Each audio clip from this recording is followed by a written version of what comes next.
Hey everyone, I'm Mr. Guy. Wait. Everyone, I'm Mr. Guy, and in light of recent news from Nintendo, shut fan projects down, canceled that live stream, etc. It's a lot of people haven't taken it very positively, and I agree. It's really sucky of them. It's within their legal right and everything, but overall, I just really think it's not a good move for them to do this. Also, Mom's calling me. Okay.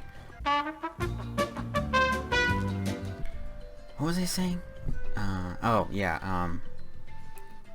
This recent news has been crap for everybody, and Nintendo sucks.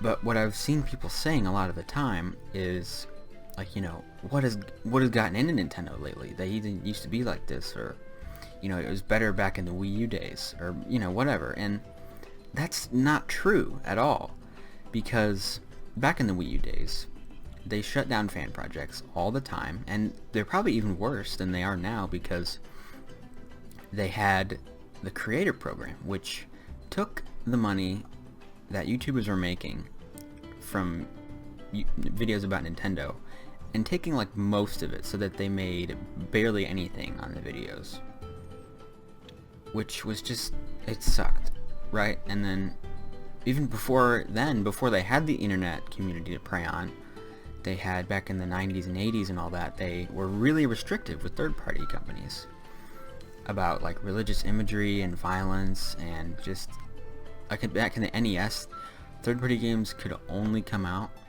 on the NES. They had to be exclusives for like Capcom and Konami and stuff. So they've always been closed-minded and anti-consumer in a lot of ways. So that's not true. And secondly, a lot of people have been saying, they take this quote from Iwata, right? Okay, I'll show it up on screen. And he's like, well, it'd be best if we didn't treat our consumers like criminals. And they've been taking this quote and trying to construe it as so that, like, since Iwata isn't president anymore, they're going against his wishes, and back when he was president, it wasn't like this. Like I just said, that's not true, because that same year, they shut down an MMO for Pokemon that was fan-made. And, that tweet was by Andre of Game Explain. Game Explain is really cool. You should subscribe to them. Anyway, they're taking a dead man and weaponizing him so that their argument looks good. I just don't see that. That's not a good look for anybody. That's not cool, okay? I know we're together in this against Nintendo and that they suck, but you shouldn't go that far. Everyone pretty much is bombarding Nintendo with complaints on every tweet they make. Us complaining isn't going to do a darn thing.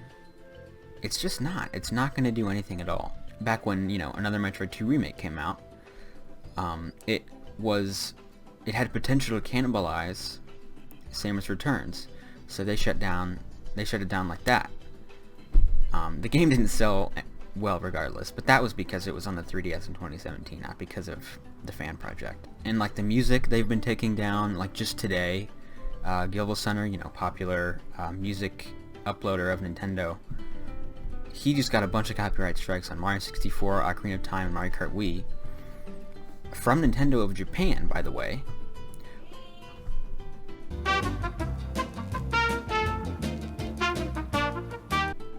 Interrupted again. Okay. All we're doing is just giving the Nintendo social media manager a hard time. That's all we're doing. And they'll continue shutting down fan projects, and they'll continue doing this and that.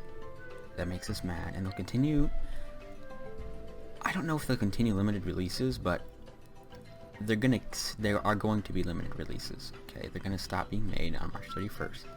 And that's just how it's going to be. And our complaining about it isn't going to do anything, because it's not going to save them money if they change their mind. It's going to actually get them less money, and that's their whole motivation. I didn't intend for my first video to be completely unscripted and just 5 minutes long, but I just wanted to get that off my chest, because Iwata he was a symbol of everything good about Nintendo at the time. He was just a nice dude, it seemed like, from accounts, and he really inspired that playful nature we saw in a lot of public appearances from higher ups, including himself.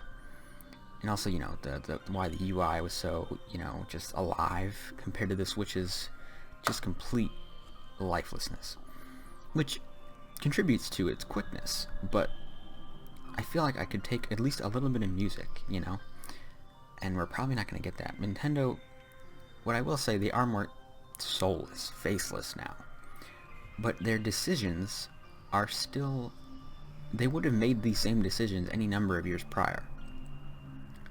Okay, it's just that there's no Iwata to fall back on now to make us kind of forget about that. The only thing to make us forget about that are the games, which, I mean, they're great games still. And people, despite their complaining, despite their very valid complaining, I might say, they will continue to buy their games. Most of people will, not even including the complainers. Everybody, the mass, doesn't know or care about these issues. And that will roll the money in, and Nintendo really will not have consequences for these actions because they're within the law and they still make a bunch of money. Even when they didn't make a bunch of money with the Wii U, they still did this. Okay? So, it just, this is how Nintendo is, you know? This is how they've always been. Hey, so this is the end of the video. I hope you enjoyed it. Thanks for watching and all that. I didn't script this because it was just kind of a spur of the moment. You know, I really wanted to get it off my chest. So my next video will be scripted and, you know, a lot more lighthearted and all that, and hopefully funny.